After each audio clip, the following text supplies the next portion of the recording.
Illegal. And we are live! Welcome, one and all. We're back. An actual proper Saturday Night Live episode has aired, and so we are going to talk about it. This is the Deep Thoughts on SNL podcast. I'm the guest host with somewhat of the most, Brian, filling in for Rob, who is away in New York, and he didn't go to SNL last night. I'm furious with him. We should all be angry at him. Wasted opportunity. He didn't wait on the sidewalk for 8 hours to. No, I guess not. Like a big quitter, Rob didn't want to hang out in the cold. So I'm filling in for him this week, and I'm here with Matt. Say hello, Matt. Hi, I'm Matt. And for the first time on our podcast, it's Oh, you're supposed Do you to need with the introduce yourself, pronunciation I of my last name? Samantha. I'm Introduce supposed to introduce myself. Hello, Okay. Samantha. People always stutter for my name. Yeah, I'm Samantha. Hello. Yay! Samantha Yeah, is my a last member name of. is impressively hard.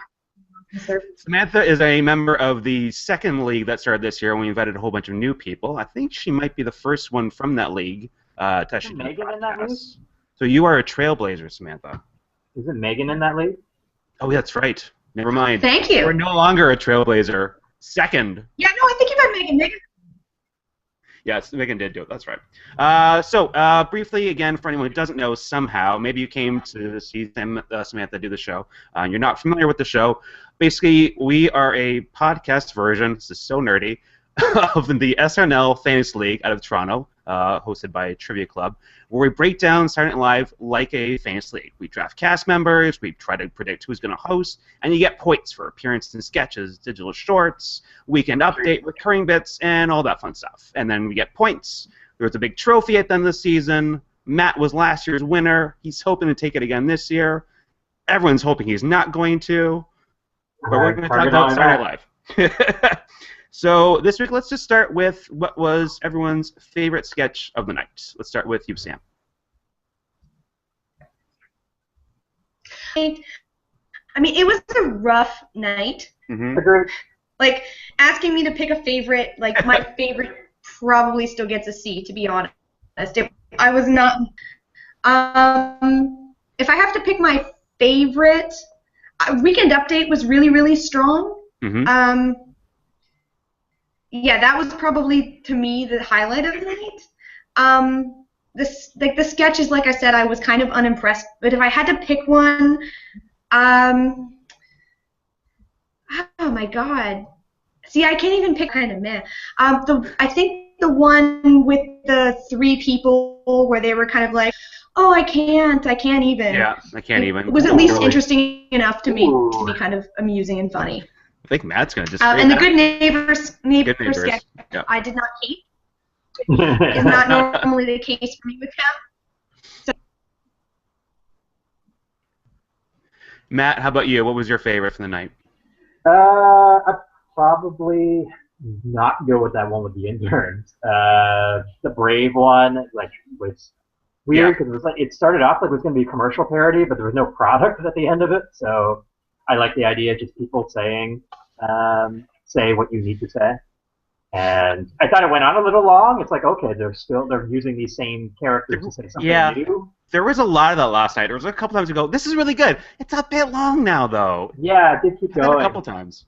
I would agree. That was probably my favorite I think too. some stuff felt kind of like pointless to me. Like I kept waiting for it to escalate to the seemed to be heading to, and then it just kind of didn't.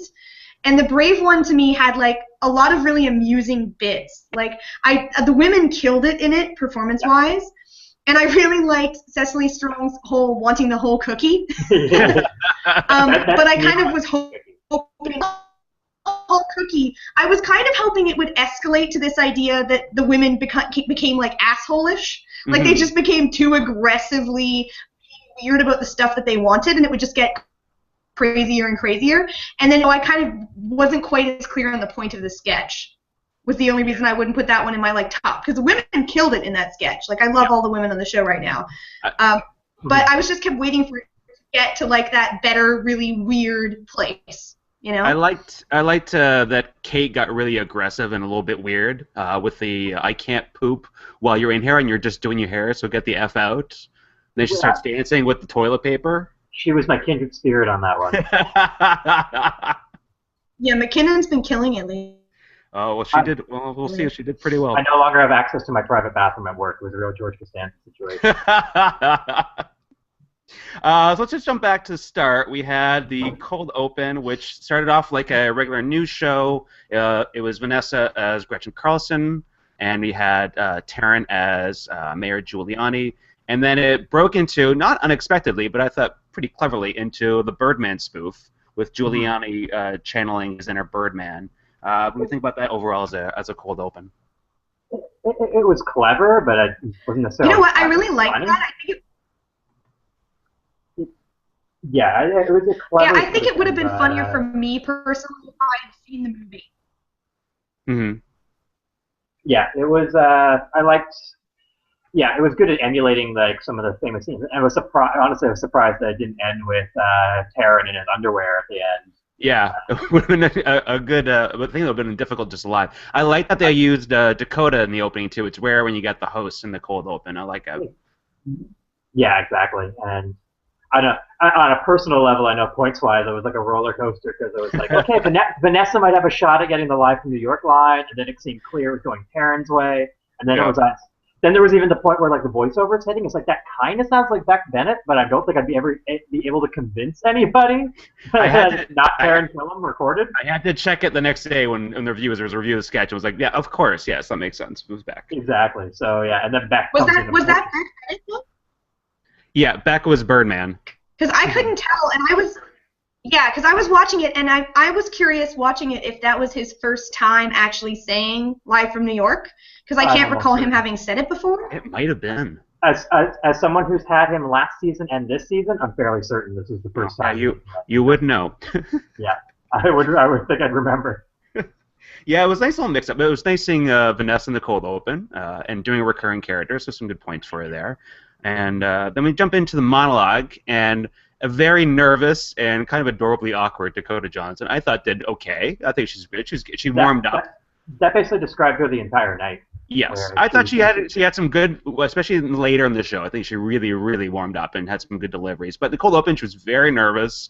It was kind of cute. I liked it. I didn't mind it at all. And we had a nice little cameo from her supportive parents in the audience, awkwardly not looking at her on stage. Yeah. I remember looking. I couldn't believe Don Johnson hasn't hosted before. Yes, I would double check that. Like, okay, I know Griffith did Johnson. I looked up and go, no, he didn't. That's like, I'm surprised. Like, you'd think during Miami Vice's heyday he would have hosted. Yeah, she would have been the first like double second generation host, I think, in the show. Go ahead. So depressing. Like, he did not age very well. Like, when I saw Melanie Griffith, I was kind of like, what is going on there? Yikes. I read online. That's just me, though. That's just a me thing. I read online that was the first time the two of them had been together in 8 years, Don Johnson and Melanie Griffith. So they sort of reunited just for their daughter's show. That's nice. That's nice. Yeah, I liked seeing them at the end of the good nights too. They were together up, and they were further up in the balcony at that point, but relegated to steering. Yeah. I wasn't expecting a lot from the monologue because I wasn't expecting much from her because, to be fair, I'm kind of already Shay's thing. So for me, it was like kind of lukewarm. I didn't really feel like there was any particularly good lines or anything because, like you guys said, it took her a while to actually warm up as a performer. There was a couple little things I liked. Like she did the bit where she says her dog walker takes a leash and gives her a wink. And then you had Kyle and Kate asking her questions like if they would sign their ball gag for them. Yeah. And what was the book that makes you never want to touch your mother's Kindle ever again. Overall strong. It was good. All the same sort of 50 Shades of Grey jokes that have been going on for a couple of years now. Yeah, no, nothing too surprising. Is she like the quickest anybody's gone? So irritating me because they little.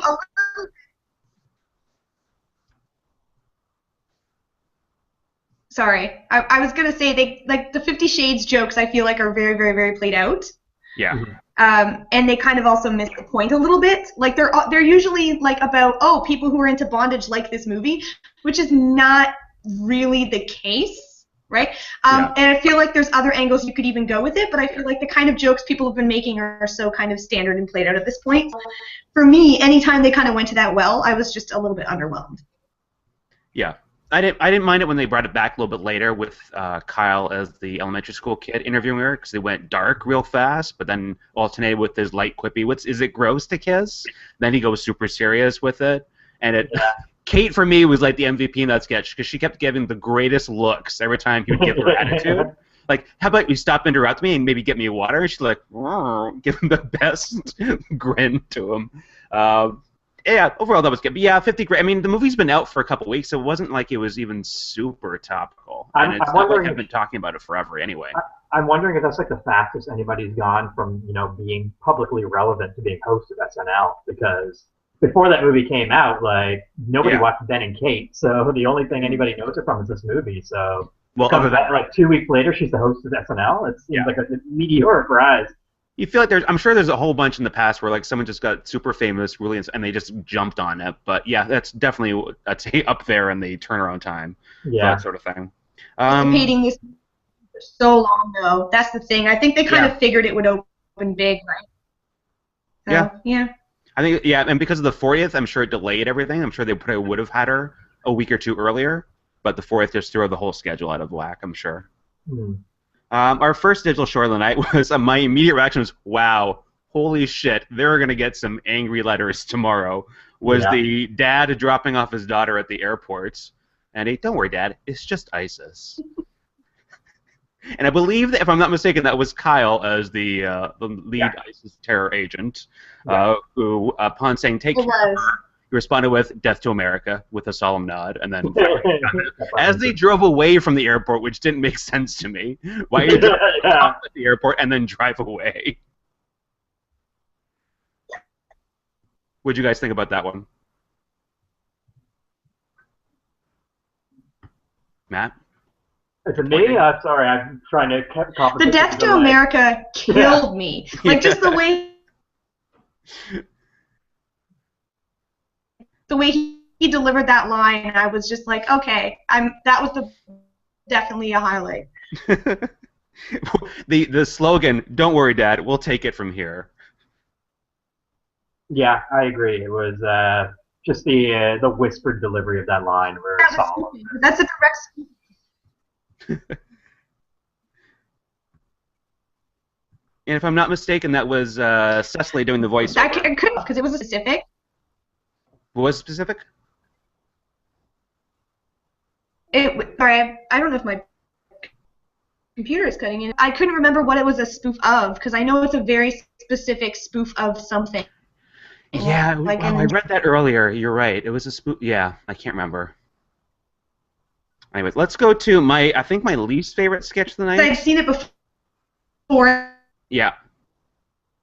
And it was like literally. Oh, sorry. Oh, no problem. My least favorite sketch tonight, I think by a country mile, was Cinderella. A recurring character that I don't know if anyone really likes that much, and kind of a played out format. It did zero for me at all. Was this her second time? Or was there more? Yeah, it's Kathy Ann's at least second or third time. Yeah, I remember the troll. I remember the troll bridge sketch. Yeah, it's I hated every minute of it basically, and I don't know. There was testicles jokes going on in there. It was like, I don't know. That one worked for me so very little. It's I don't know if we do a worst of at the end of the year, but that would be up among it. Yeah, no, nothing worked for me. The only line I liked was "all twig, no berries," and then maybe the prince couldn't do something for his berries. Oh, he'd like that. Yeah, and that was Kyle Mooney's fourth straight sketch. He was all over the show. Yes, Taryn too. Samantha, were you a fan of Cinderella? I like Cecily's performance. Yeah, I liked her dancing was good. No, I like Cecily. I think that she gives it her all in the sketch, that character, but then it's weird. Yeah, I'm not a fan of the character at all. Then we went into Brave. Already kind of covered that. It was good. Fire dancers in that, I'd like to mention. I forgot to mention there was fire dancers. Yes.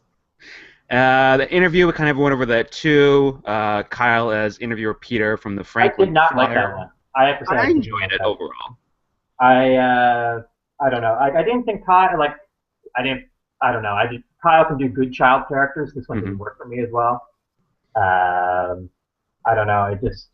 I like his line where Kate tried to stop him, and he's like, "Well, that's something for my editor to decide."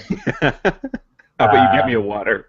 I think the thing I took away from the most is they said in the book there's a point where she refers to a Christian Grey flavored popsicle. Mm-hmm. I take him into my mouth. Yeah, which I believe is probably a real quote, and that just disturbed me to no end. Yeah, so. Yeah, it doesn't surprise me at all. I liked his line. No, that is 100%.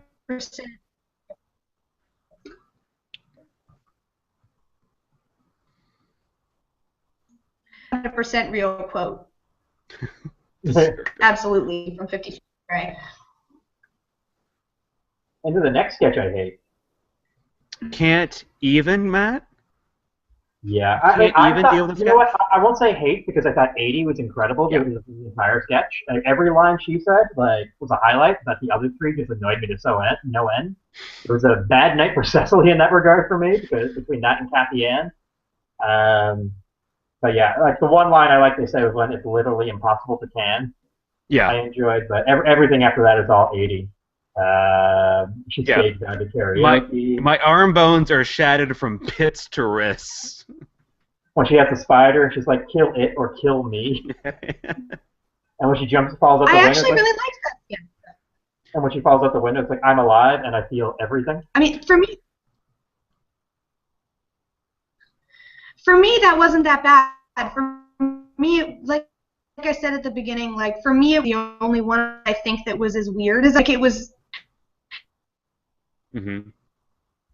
And for me, there was just enough kind of weird, bizarre character work going on in it to make it pretty funny. And I like when 80 really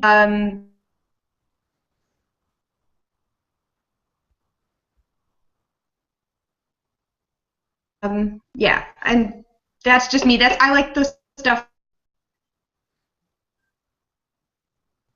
that's a little bit more like character-y.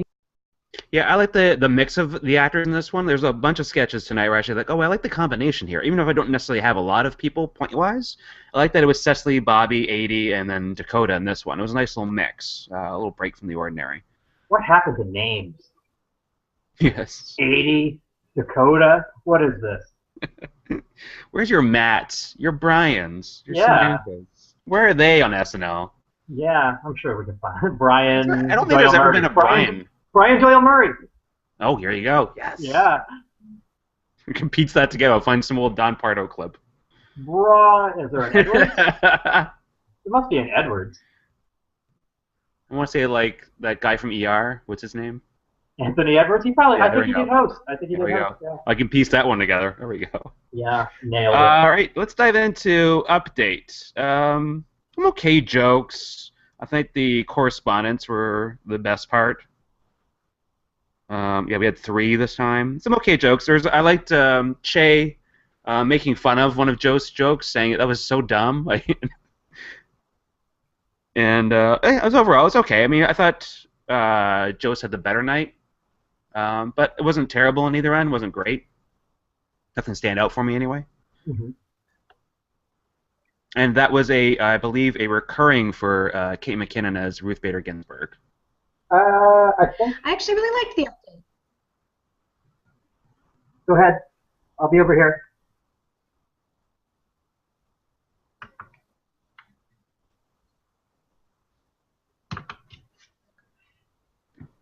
Okay. Hello? Here we go. This is a fun edit. You guys hear me? You guys Yeah. hear me? Yeah, you're just cutting out a little bit. You can? Yeah. Okay. Tell if I'm like rudely interrupting or if you guys are. I say we let Brian talk, and then he says one of our names, and then we talk. Sure. Okay. So Sam, what did you like most about the update? No, what I was gonna say.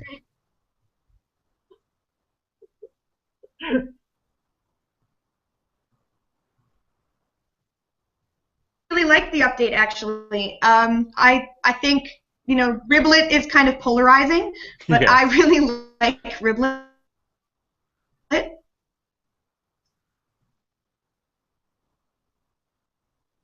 So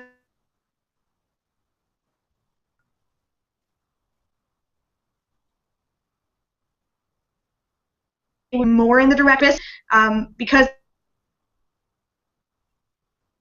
as this like really, really white frat boy aspect of his personality that sometimes when they play it up, I think is amusing. Yeah. But they've never really gone there. So anytime that there's a really good joke in that direction, or they kind of seem to be heading in that direction, it makes me happy. Because I think that's a recipe for probably being funnier and being a reason that Shay's there.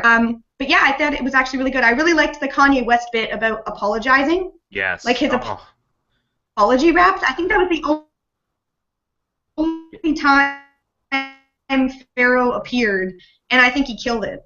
Like he really was great. That was pretty funny. He was in the pre-tape, and I think that was it. Just one of the pre-tapes too. He's in one in the Brave video.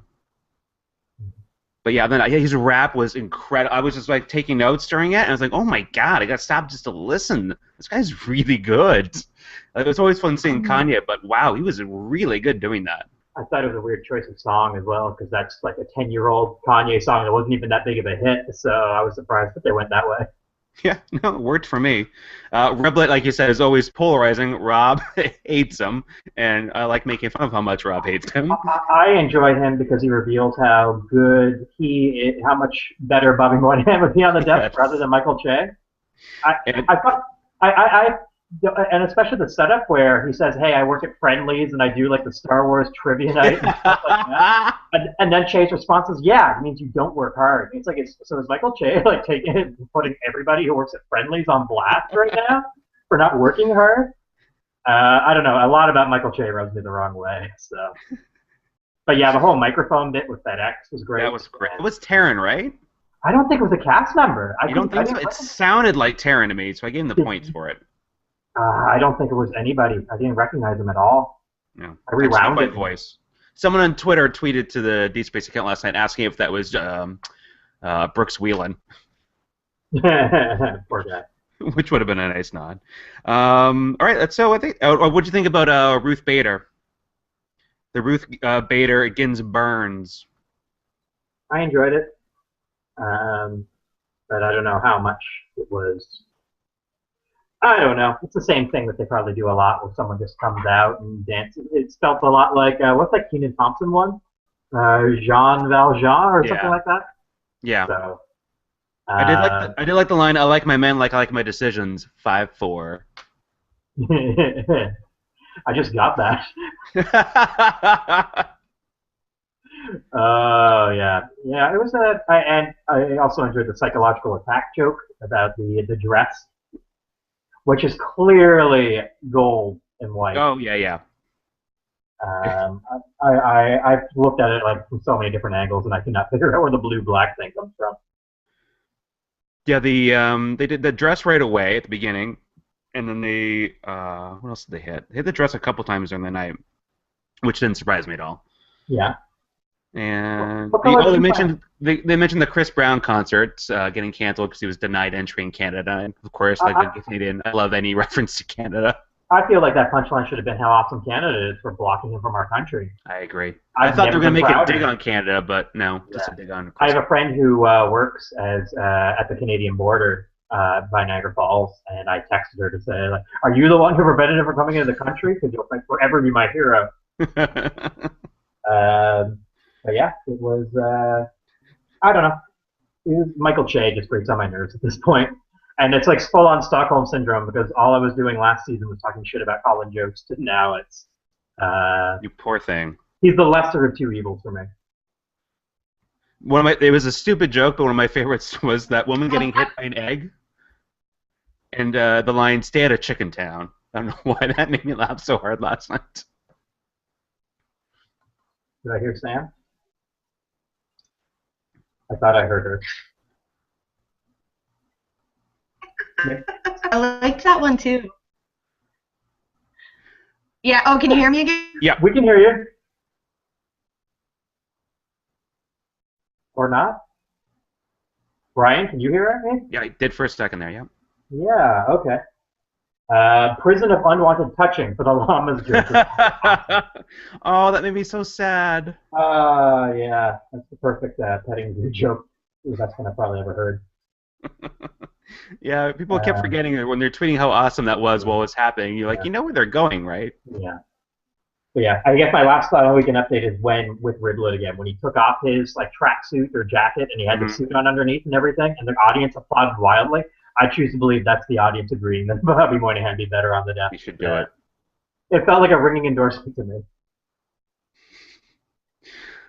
So other than that, anything else stick out from update for you? Any favorite Oh, the jokes? marijuana joke was pretty good. What was Oh yes, it's the most harmless of all the recreational drugs. Really? Say 1 million black men incarcerated for marijuana charges? Yeah. Yeah, I gave him props on Twitter last night for that. It was a good joke. Oh, yeah. Cool. Can you guys hear me again? Yeah! Yay! Oh, you can hear me. Okay. All right.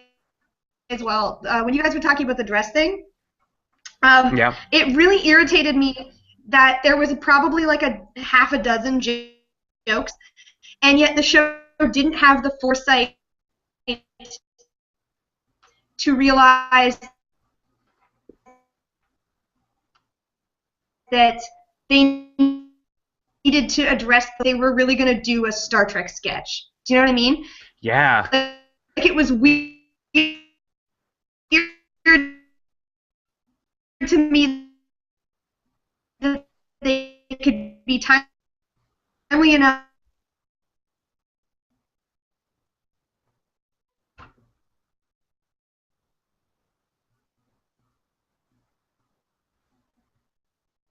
Might lose her there. Yeah. It's on mute now, I think. Is she? Maybe muted herself. I'll talk instead. I don't know where she was going with that, but something about Star Trek? Yeah, we can just jump into the Worf MD sketch right away. I want to hear your thoughts on this right now, because I know you are a huge Star Trek fan, particular TNG. Yeah. And I imagine you have certain feelings towards Worf as a character, and I know your feelings towards Keenan Thompson, so I'm very excited to hear what you have to say. Well, when I saw him, I was like, oh my god, Keenan's right here. I have not seen Keenan all night. Literally, that's weird. Those prosthetics were saving grace. I kind of liked the sketch. And what I liked about it is that it wasn't lazy Star Trek references. They were very specific with detailed deep cuts. They mentioned Stovacor. Stovacor is the Klingon land of the dead. That's mentioned maybe 5 times in all of Trek. So they mentioned blood wine. They had the Klingon death chant, which warns the dead that a warrior is joining them. That's done maybe 3 times the entirety of Trek. Probably 4 or 5 when you throw in Jadzia. Isn't it weird that? Sorry. Isn't it weird then though that he's making all these deep cut references, and then when Karen's character dies, he screams to the heavens, and they're like, "Is that something Klingons do?" And he didn't know. He's just like, "I'm just doing this for my wife." And it's like, well, why? I just took it. Base level one. He was doing his research, and he just kind of skimmed over Klingons. But he got really specific Klingon references, so I was impressed with that. Like, it wasn't like when they had the William Shatner thing from years and years ago, where it was like the most stereotypical Star Trek nerd possible. Like, this is very specific. And like when you have Big Bang Theory level Star Trek. Exactly. It wasn't like Star Trek for the masses. This is like, if you're a Star Trek fan, you know these references, and if you don't, it's okay because you're on the side of the nurses in this case who don't know what he's doing. But then you have like Pete and Vanessa walk in, and Pete's like, "Worf!" And that was great. That was excited. great. I was like, "Oh, yeah. Pete, enthusiastic Pete is adorable, Pete." Yeah. No, I appreciate it. And then obviously they were been working on this sketch since like Tuesday, so this is not planned around Leonard Nimoy. Obviously, it would have been if it was on as Worf. But there's the oddity of that they're doing the Star Trek sketch the week he dies. And Yeah, of I course, they think. throw in a nice little title card at the end of it, which was a nice touch. It Oh was yeah, I think weird, they but like. nice. I think that was just out of obligation because they were doing a Star Trek sketch, and I mean, SNL. If Leonard Nimoy has never hosted, they don't really have any obligation to. Yeah, I mean, exactly. But I mean, I think, Yeah. and like as we saw at the end of the night, there were a couple big fans of Star Trek, both in the cast and some in the audience. But yeah, it was a weird sketch. Mhm. But I kind of dug it just because they weren't lazy with the Star Trek references, so I give them props for that. The one part that amused me very much, though, is when he busts in and he's like, "Sorry, I didn't have time to remove my costume or my voice modulator." Yeah. And I was like, "Voice modulator." So am I supposed to believe that he's supposed to sound exactly like Worf right now? The mimic of all mimics, Keenan Thompson, nailing that Michael Dorn voice. I took it. I did I a double appreciate take on that part. Voice It was. modulator. I did like that they called him Dr. Worf. Yeah. And she's like, "Were you the last thing he saw?" He's like, "Yes." I screamed in his face. That's kind of comforting. Makes sense, yeah. It was tonally weird, but I like Leslie Jones. I thought was good in it. Did you bust a few people for breaking in this sketch? Yeah, I had Dakota definitely. Yeah, and the weird thing is because she broke because of him, and then he broke when she broke. So they both got cause and breaking points. At least I did anyway. As the screen was fading, you can hear Keenan say, "Cue that applause" as well. Really? Oh no, I didn't catch that. Yeah. So I don't know what that counts because that's obviously breaking the scene, but. I didn't count that, but yeah, we could dock him for that too. I love docking Keenan for things. But yeah, that was. I was thinking of you the entire time on that sketch. Like, what? Yeah, I didn't know how to feel about it while I was watching it. Then as I kind of sat with it, I go, you know what? No, I kind of liked that they did what they did with it. As weird, and I didn't love the ending where it was like a setup of a sitcom, like he looked at the camera. Next time on Dr. Worf, that was like the bad out on it, but then they redeemed it with the Leonard Nimoy tribute. I thought it was nice. Yes. And then for the next sketch, I think we lost Sam entirely. So for future generations, for posterity, I believe we lost her entirely. Yeah, I'd send her another invite there. Hopefully, she can grab back on. Okay, for the games at least. Yeah, exactly. Otherwise, you win by default, but we'll play anyway. Yay! The next sketch was the Net Effect, talking about net neutrality, talk show format hosted by Sashir. Again, another mix of a good cast I liked. I had Sashir, Pete, Bobby, Dakota, and Leslie. I don't have any of those people, so. I had two of them, so it worked out especially nicely for me.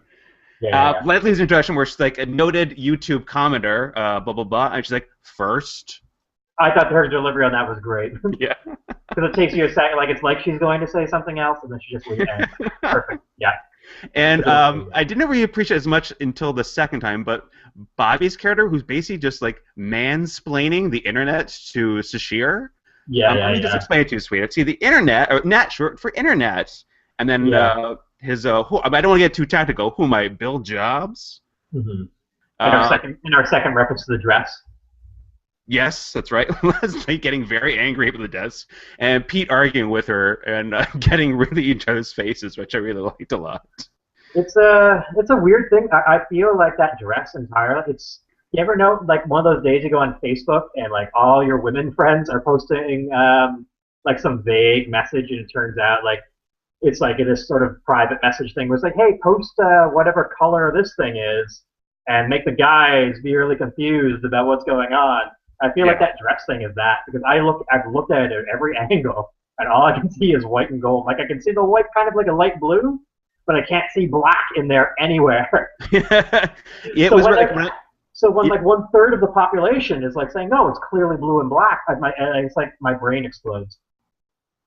It was at first like, oh, I see it one way, then I saw it the other way almost immediately in a different picture, and I just stopped caring at that point. And then just as it kept going on and on and on through the day, and like the next day and the day after that, people are still making jokes. I'm like, stop, for the love of God, stop talking about it. I've looked at it like every single day, just trying to see black and blue to see if it can happen, and it hasn't worked for me yet.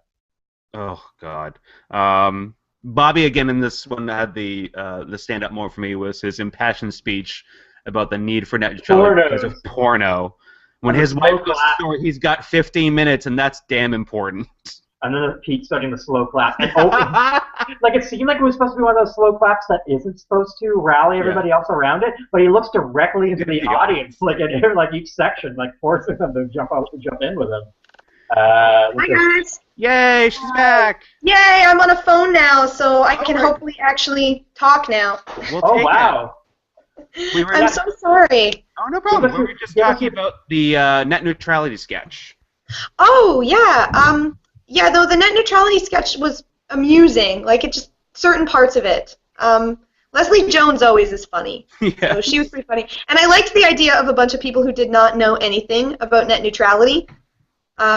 And Pete Davidson was pretty funny too, just in that kind of like, and I don't know, just when he plays really thick characters, I usually find it amusing. Oh, and they brought. Go ahead, Matt. Yeah, I think he had one of the best lines of the sketch, and it got absolutely nothing from the audience. Where he's talking about his idea of net neutrality, everybody being neutral on the edit. It's like I go to read the hateful comments, everybody being this video is nice. I don't care. I didn't notice what race that guy is. I thought that line was hysterical, and not a single person laughed at it. I agree. And they brought in Taryn as the founder, one of the founders of the net, Vincent Cerf, who's a real person, who's come in to slap everyone. The slaps were amazing. The way he winded back and followed through like a golf swing. I really enjoyed the slapping. Like that was my favorite part of the sketch. As it got significantly better. Just the way that he did that. And the delivery of his lines was probably one of the best parts of that sketch for me. Dakota's best moment of the night for me was easily when she responded, "Harder!" That was that was really good. Joke of the night. That was the best 50 Shades joke of the entire night. That was like, she's like, all right, she's here, she's really playing, she's enjoying herself. This was her best sketch. This was by far my favorite sketch. Like it's nice to be out of the house. Yeah. And like when she's doing like the internet, like they're doing like the finger things. It's like this is the internet, and look inside. And it's like on the paper. So it's like this sing-song delivery. Like she was great in that sketch. I also really liked the way Bobby Moynihan delivered the line "pornos." Like his whole rant about how net neutrality was about getting your porno faster. And I didn't notice it last night, but when I went on my rewatch, Sashir threw to the next show coming up on the station. It was Cable and Bits, the show about computers by dogs. By dogs. Add to the list of great fake shows on SNL. Cable and Bits. It holds up. And then we end with our 10 to 1 sketch. Sam, did you have any thoughts on the Wharf sketch? Which one? The Wharf sketch, because Sam was cut out for that one. So. Oh, yeah. What'd you think about the Wharf? So I was going to say, actually, I'm with the opposite opinion of you. Like, I can appreciate the specifics of Star Trek that they put in, but I did not like that sketch. And to me, it was just really unfunny. Like, just because Keenan was very over the top and to me, just too broad. Yes. And also because to me, if you can do like the dress, though, you would think you'd be able to at least put in a joke or something as a way of acknowledging that Leonard Nimoy had just passed. Like, it just felt so poorly timed to do a Star Trek sketch this week. Yeah, we were talking about such a weird coincidence that they've obviously been working on it since Tuesday when they do their pitches or whatever, or Monday. Guys, it was a Next Generation sketch. Completely different animal. Well, he was on Next Generation. It just felt weird. It just felt weirdly timed, right, to do a Star Trek sketch this week of all weeks. Yeah. I think it was just coincidence, and then they got so far along with it. And dress rehearsal was like, this was a clear winner, so it had to get to air. Yes. And so we've come to, all right, what do we think about, do we enjoy, oh my god, I'm totally blanking on the musical guest. Alabama Shakes? Alabama Shakes, yes. A lot, like, I just kind of like half listened. I wasn't like super invested in them, but they got a lot of praise online. I got to admit that I fast forwarded to the second song once I realized that they weren't playing the song. I got mad at them for not playing the song I predicted they'd play. So it's like, screw you guys, fast forward. So. Yeah. But the first I will say this. So go ahead. I was just saying the first song, "Don't Want to Fight No More." I've heard it on the radio a few times, so I knew that I enjoy that one. But yeah, they're different. Yeah, they're a good band. They know what they're doing. I gotta say, what was weird for me is that, like, I know it's only a recent trend, but it made me realize how it doesn't happen a lot anymore, where they actually leave the stage set up so that it kind of has that train station look. and someone just plays. Yeah. Yeah, bare set, like- no decorations. Yeah, it's strange because that used to be the only way it was done, right? And now it's just the anomaly when you see a band who's just really good and they don't feel like they need all the embellishments and they just play. Yeah, you feel like they kind of showed up and like, well, so what do you want for your set? They go, no, this is fine. We're okay. Don't worry about us. We're okay. We'll just do our thing. Which reminds me, I was really surprised that when Kanye was on Update, they did not do like a giant white sheet sort of reference from his SNL 40 appearance. So I was a little surprised by that, but yeah. Do you know what? There was when I went and saw and did the NBC studio tour, the guy, one of the pages had a really funny story because he said that when Kanye first showed up and they did the white backdrop, which was one of the first times they had ever really started from like they just show up and sing, he had apparently shown up with like 80 ballerinas and like just swans and just so much more, and now they have to include in the rider for the band's exact specifications of the space because he showed up and they had to tell him no. They had to be like, no, you have to eliminate like 90% of this. Wow. Yeah. That sounds like Kanye. Yeah, doesn't surprise me. Yeah, no, it does. And so for the 10-to-1 sketch, we bring back Good Neighbor, which feels like it's been forever since we had a Good Neighbor sketch on, with the Mr. Riot films about bullying. And I believe if we're to believe what we saw, that it was not a planned sketch, and the reactions were all legit, candid camera, people on the street reactions, which is what I really love with Kyle. Kyle does that really well. Yeah. Yeah, it was one of their, I wouldn't say one of their better sketches, but it was enjoyable, and the characters were good. Beck with his goatee was a good look. I enjoyed the one cut that they did where they gave the $100 bill to Keenan's homeless guy, and then you hear them hug, and then it cuts back to them in the apartment, and they're still hugging, and then I enjoyed the hug cut of that. There was a moment where it seemed like Kyle broke. If it was the woman be bullied sketch, he's dressed up as a woman, which is fantastic. And he says, "Hey, you just witnessed a woman being treated not equally. What do you think about that?" No comment. And he looks at the camera. No comment, with like a huge smirk on his face. Yeah. Like he just loved that moment.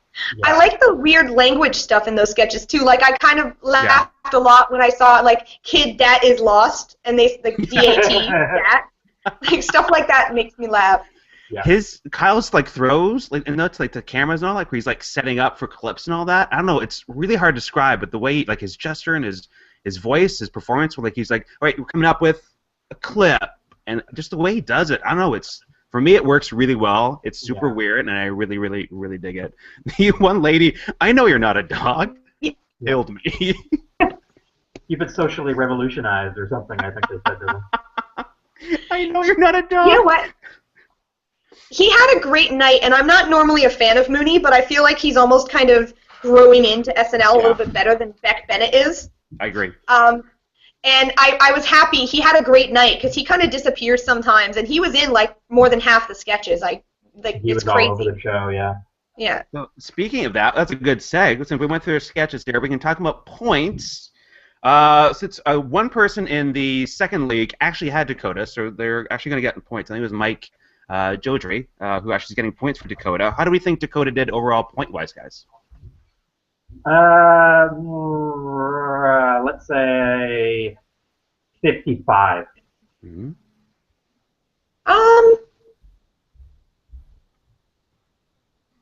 She was in the cold open, too. I think Sam froze there. I mean, that sounds about. Didn't sing or dance. He kind of, so yeah, it's going to be on the low side, I think. She had, for my night tally, and this again, this is unofficial. Russell is the arbiter of the points for formality, but I counted her at 61. Ooh. Cold open. She in the monologue, she was with a former host, her mother. Yep. So she got points for that. 2 pre-tape bits, 5 sketches, 5 live sketches, which is very impressive. She danced. She lost points for breaking, but she also caused some breaking, and she had the musical guest at the end there. So yeah, not a decent tally for her, especially the number of live sketches she appeared in. Impressive. I think Matt already knows the answer to this, but Sam, who do you think had the most points from the regular cast? From the regular cast, I would say it's going to be close probably between Cecily Strong and Kyle Mooney. Because Cecily played a lot of recurring characters and it was kind of at the center of quite a few sketches. Maybe Kate McKinnon. It is Gotta Kate be one of the McKinnon at number 1 with what I count, and again, this is all very unofficial, 56 points this week. Yeah. And then from what I can see, again, this is all unofficial, we have a three-way tie for second between Kyle, Taryn, and Bobby with 40. Oh, wow.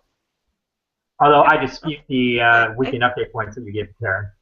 Okay, you can knock him down for that, maybe. It could lock him But down. I don't think that was him as the FedEx guy. Yeah, I know. That was just a That's ballpark disappointing. And on the I was low hoping Cecily end, would not have done surprisingly, better. was Keenan with 13. Pete had 17. And 80 had 19. And everyone else is around 30, low 30s for most everyone, and mid 20s. That's a good night for Vanessa Bear. Yeah, 24 for Vanessa. Oh, that's not as good as I thought.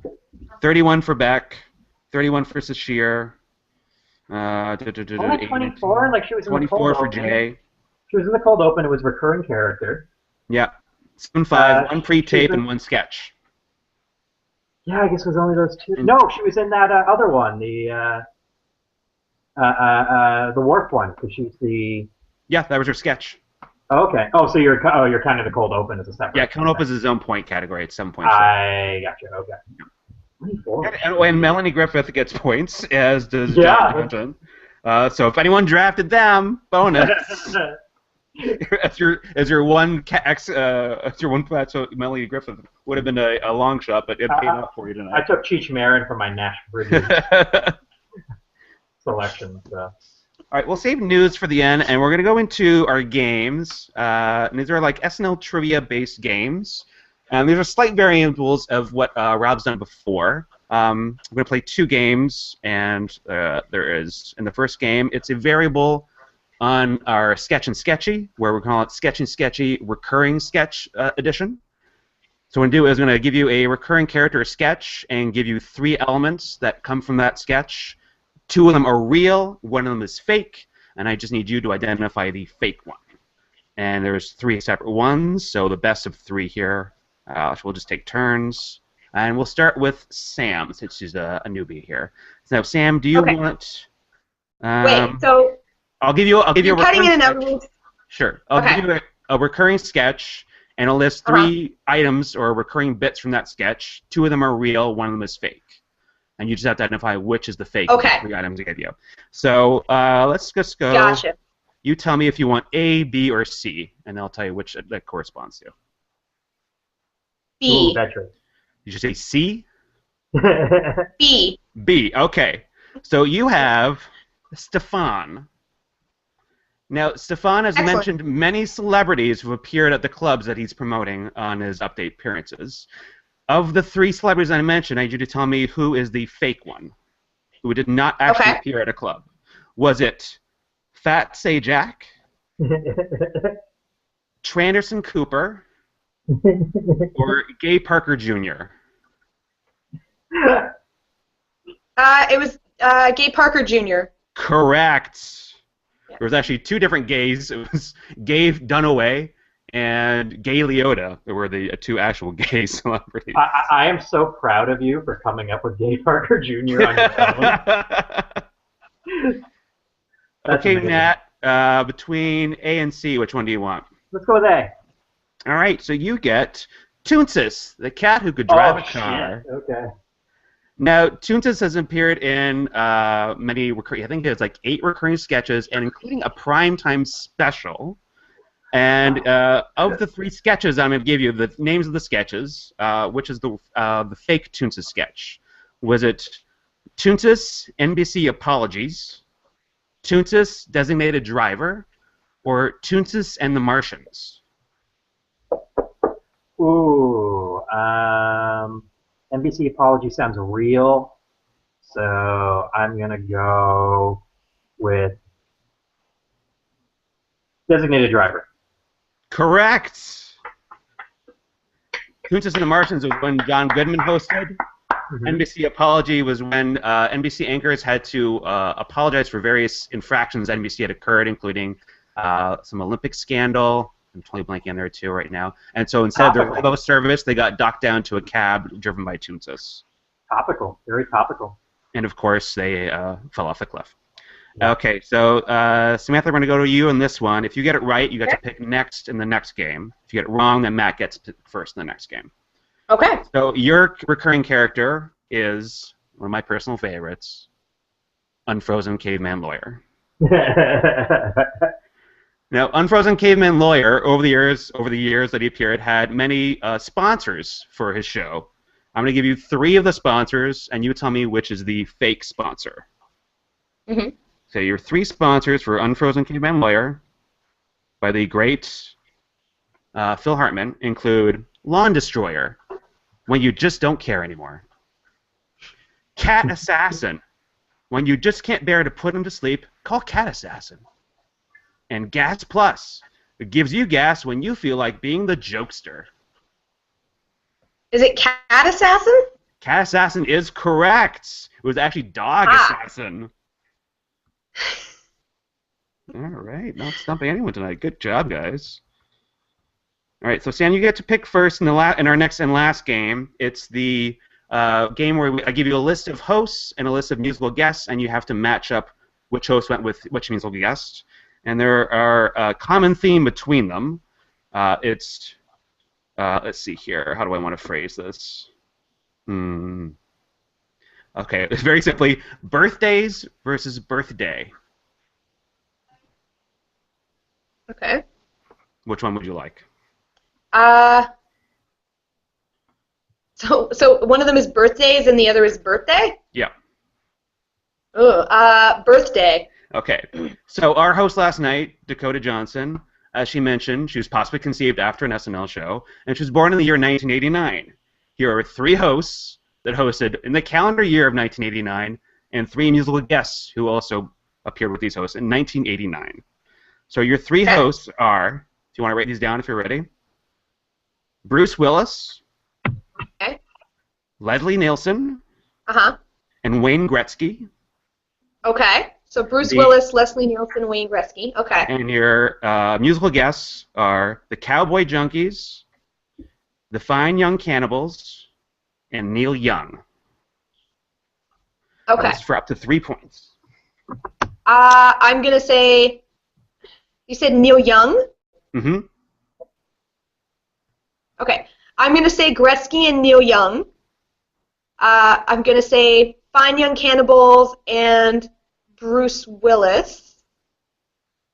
And, oh my God, who was the other? Oh, Leslie Nielsen and Cowboy Junkies. You got 1 point. Leslie Nielsen and the Cowboy Junkies is correct, but it was Bruce Willis, Neil Young, and Wayne Gretzky and the Fine Young Cannibals. Okay. All right, so Sam's on the board here with another point. Sam gets 1. Okay, so Matt, you get birthdays. And so what I've done here is I found a host and a musical guest from each of our 3 birthdays.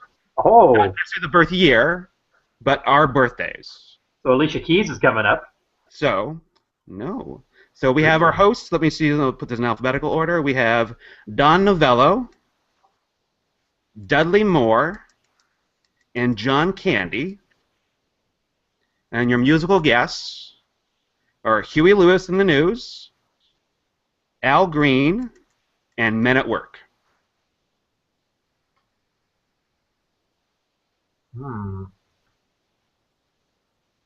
Let's go Don Novello and Al Green.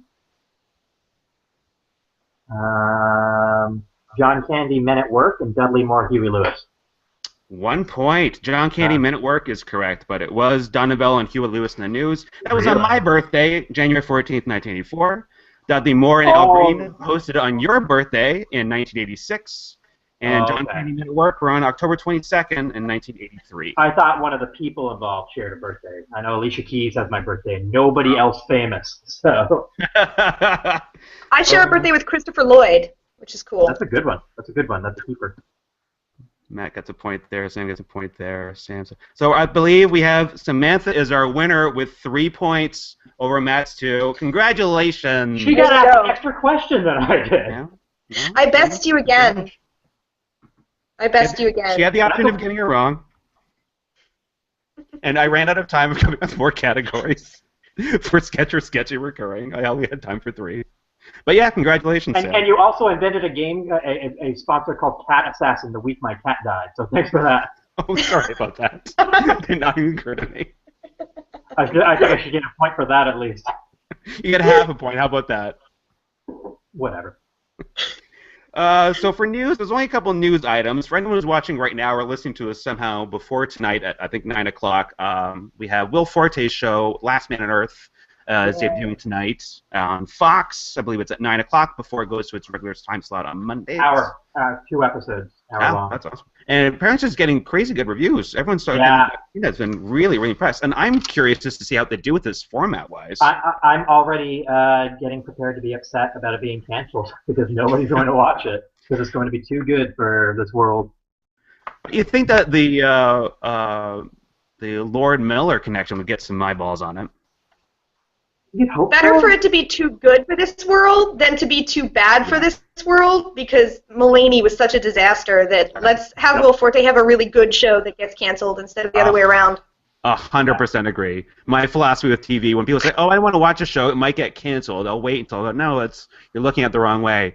My philosophy with TV is it's better to have watched and lost than to never have watched at all. That's true. And I mean, we are in an era now where if like something is really good, there are options where someone might step in and bring it back. So that's true.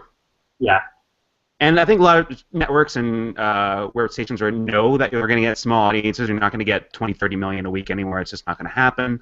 And so they kind of expect, and they kind of frame things as like mini series. Like you'll get 6 episodes and maybe it gets picked up, and they kind of write to that, saying, okay, we'll get 6, we'll just write for that, and then we'll see what goes from there. So you're not going to be left with weird cliffhangers or anything like that, for the most part. And what is its normal time slot? I think Mondays. I want to double check that, but I think it's Mondays normally. It would pair nicely with Brooklyn Nine-Nine. Yeah. No, yeah, you're right. Well, I just, from that extended trailer they had a month or two ago, where it's just like him in a grocery store and all, I go, where are they going to go with this? I'm fascinated. I love this as an experiment on TV. This is great. I'm guessing with the casting announcements that have come out, like it's Last Man on Earth, and they keep like I think Kristen Schaal and January Jones and stuff. And so I'm guessing there's going to be some women on Earth, just so he's not interacting with like himself every episode. So. Yeah. I was wondering if maybe it would be like flashbacks or something, or dream sequences. I don't know. That's possible too, yeah. But the fact that they haven't announced any other men in the cast. That's true, yeah. Oh, yeah, that's a good point. Flashbacks, right? So. Well, it is called Last Man on Earth, not Last Person on Earth. Exactly. But the trailers would have you believe he's the only person. So. That's a good point. But I think they're going to pull the rug out from under that because it's going to get old if it's just him going into abandoned places. Yeah, it's the comedic version of Why the Last Man, that amazing graphic novel series. Exactly, yeah. I would watch Forte, though, just go to abandoned places. Like, I would watch that show, for sure. Yeah, I'm excited. Oh, yeah, it'd be good for him. Did you hear, I don't know if you have this in the news, by the way, but apparently MacGruber 2 is happening? Well, they've been saying that for years. And some people are speculating it's already happened. Oh, that would be good. They've already clandestinely filmed it. It's like those before midnight and before sunrise movies where they stealthily filmed those and didn't tell anyone they were doing it. Yeah, so apparently it's like an official thing, like it is actually happening. So Will Forte himself said so. But that would be exciting.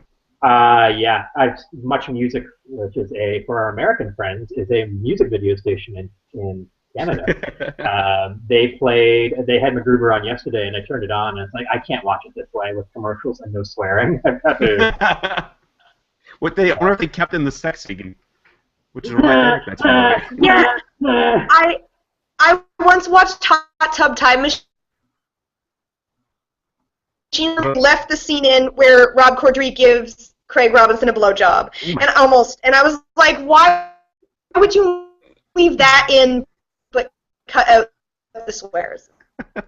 I remember as a kid growing up in the 80s, I saw a lot of movies on network TV just butchered to hell by the swearing and the cuts, but it was the only way to watch a movie back then, so you had to take it. Yeah, there's some legendary ones, like with Snakes on a Plane, where it's like, I've had it with these monkeys fighting snakes on this Monday to Friday plane. We made an event viewing, but we saw the broadcast version of oh my god, why am I blanking on it? The Elizabeth Berkley. Showgirls. With the black bars animated over breasts. We were just on the floor laughing watching this. But this is so terrible. It's amazing to watch. It sounds amazing. And in our final news that I got down here anyway, it was so long and good night and good luck to our friends at Parks and Recreation this week. A very abbreviated run for the 7th season, 13 episodes over like 7 weeks, something like that. Matt and I have talked about it a lot. Sam, did you ever watch were you a fan of the Parks and Recreation? Oh yeah, oh yeah. This year, when the finale aired this week, I don't know if I was fully prepared.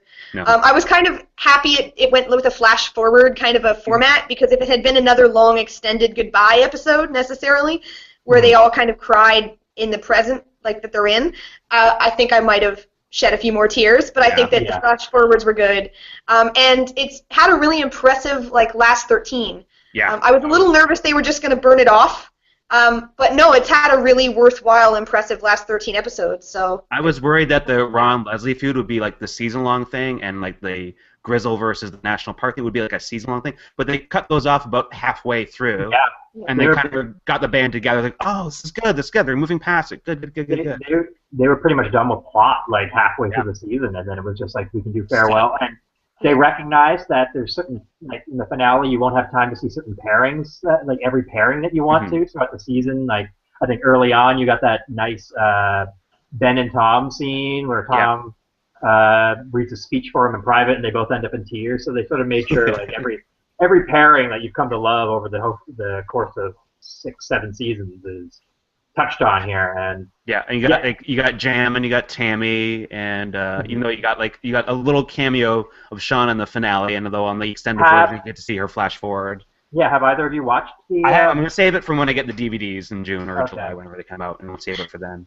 I have to say too, I was really kind of just impressed with the Johnny Karate episode.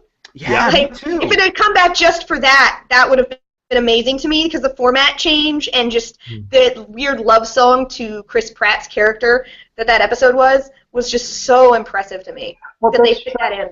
For 6 straight seasons, they had basically the same format for every single episode, and then this year they had their first bottle episode, but Ron and Leslie locked in the office, and then they had that Johnny Karate one, and then even their finale was with all the flashbacks and flash forwards and whatnot was.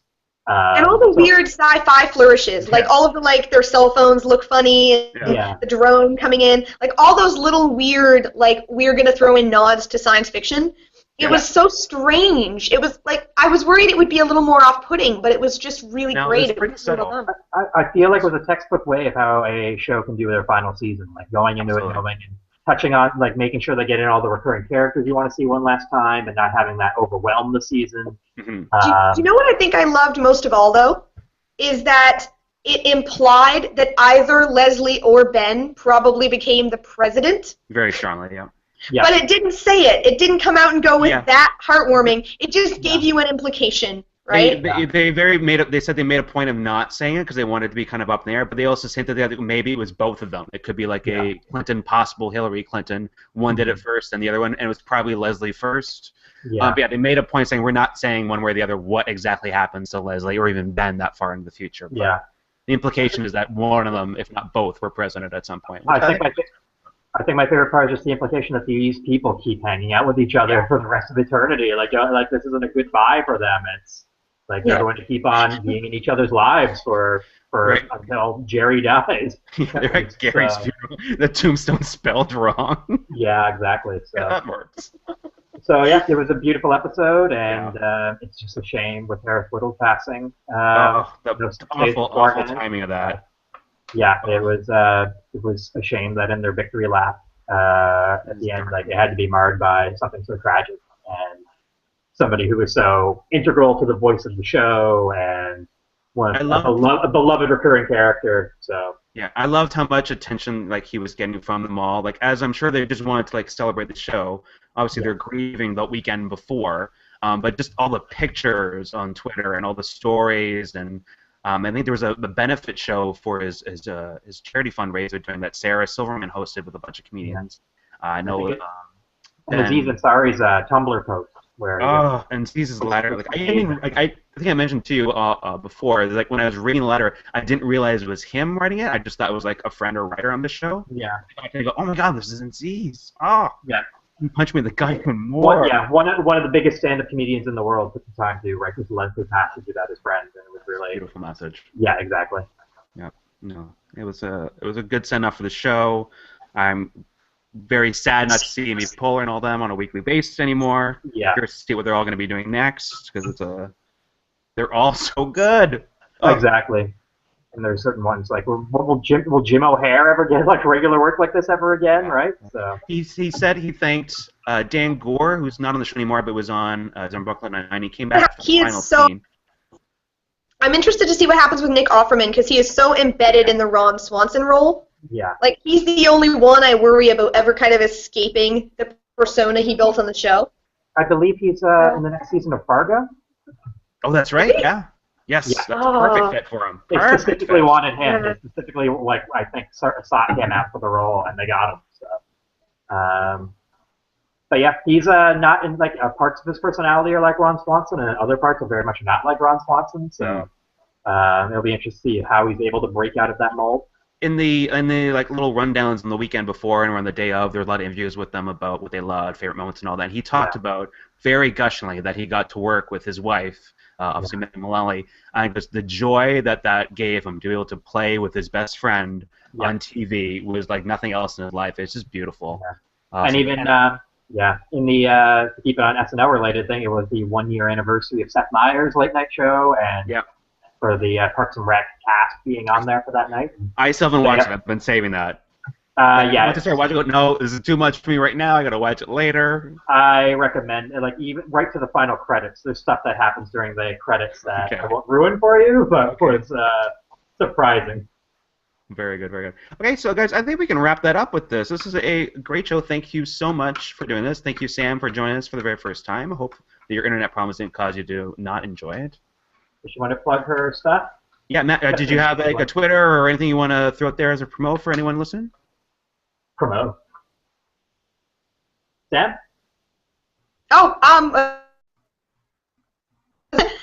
Yeah, my Twitter is @enthusiasmgirl, but that's girl GRRL.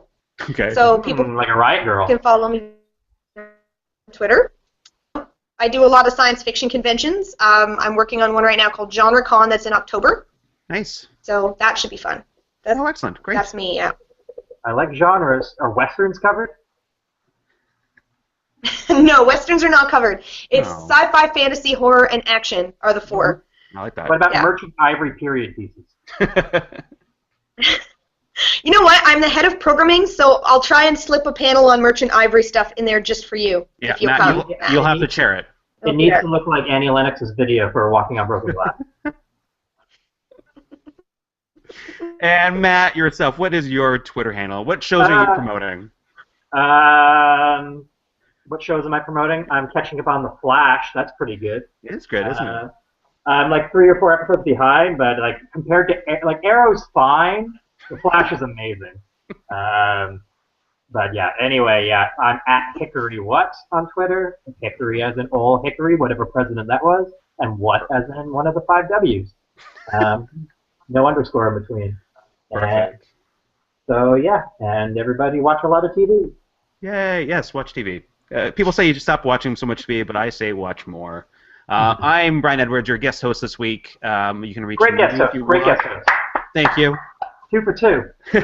2 for 2. I still have to edit this, so that's the next challenge. That's my rest of my night. On Twitter, I do the Deep Thoughts on SNL Twitter account, doing live tweets and news during the week. You can follow that.